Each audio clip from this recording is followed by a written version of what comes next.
ndagusoje cyane kandi mwaye kaze wo kunda gukurikirana ibiganiro byacu ku Muvuduko TV. Nawe niba utarakora subscribe ikora akanya ubundi ujye ubona ibiganiro ndetse n'inkuru zigezweho, ukurikirane isi aho igeze ndetse udacikanwe n'amakuru yose agezweho. Kora subscribe akanya ubwire n'abandi bose bakore subscribe. Yes, reka tugikaze ukomeje kubana natwe mu biganiro bitandukanye, nizere kumeze neza cyane aho uri hose. Mushimira ko wakoze subscribe ku Muvuduko TV, n'ibindi biganiro nk'ibi ngibi bikazajya bikugeraho neza cyane.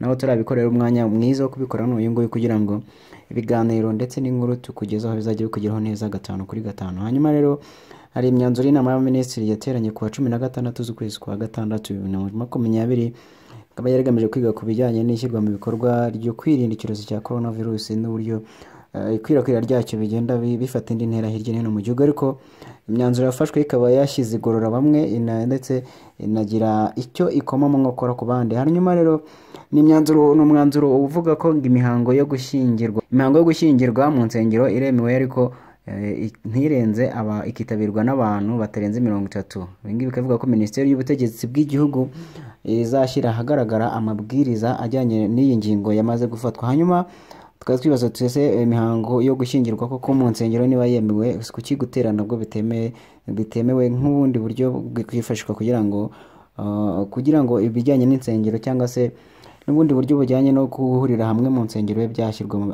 byashyirwa mu bikorwa. Ni mu gihe kandi inteko idasanzwe yari yateranye y'abagize abakuriye amadini n'amatorero yari yasabye ko bakomorerwa nabo bakazajya bemererwa byibura bakazajya bakurikiza amabwiriza yagenwe yo kwirinda iki cyorezo cya coronavirus. Hanyuma bamwe mu bafite aho bahuriye n'ibi bikorwa akaba rero ari ku Muvuduko TV nk'ibisanzwe ukomeje kugenda ubana natwe mu biganiro bitandukanye. Nkwibutsa gukora subscribe aho turayikora, ariko iyo wanayikoze like na comments biba bikenewe kugira ngo tumenye neza niba ibyo dukora bibanezeza. Hanyuma imyanzuro rero ikaba igomeze kuvuga ko uyu mwanzuro wafashwe ukaba ushyira ahagaragara bimwe mu bikwiye gukurikizwa mu gihe barimo mu bikorwa bijyanye n'amasengero, birimo kuko imihango y'idini yo guherekeza ndetse no gusezerera uwapfuye mu nsengero iremewe, ariko ikitabirwa n'abantu nabo batarenze 30. Ni imihango yo gushyingura nayo ntigomba kurenza abantu 30. Hanyuma rero tugarutse ku ngingo ijyanye n'imihango yo gushyingirwa mu nsengero, ni ukuvuga ko hari bamwe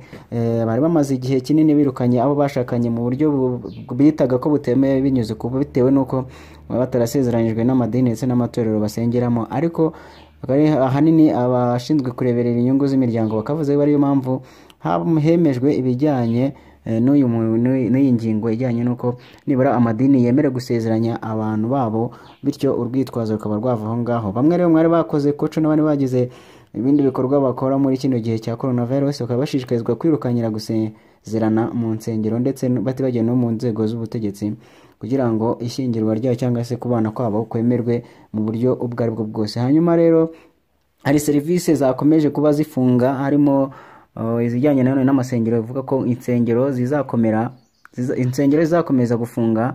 Abanyamadini barashishikarizwa gukomeza gushyira hamwe mu gushyiraho ingamba zo gukumira no kwirinda COVID-19 mu rwego rwo kwitegura kuba insengero zafungurwa mu minsi 15 iri imbere.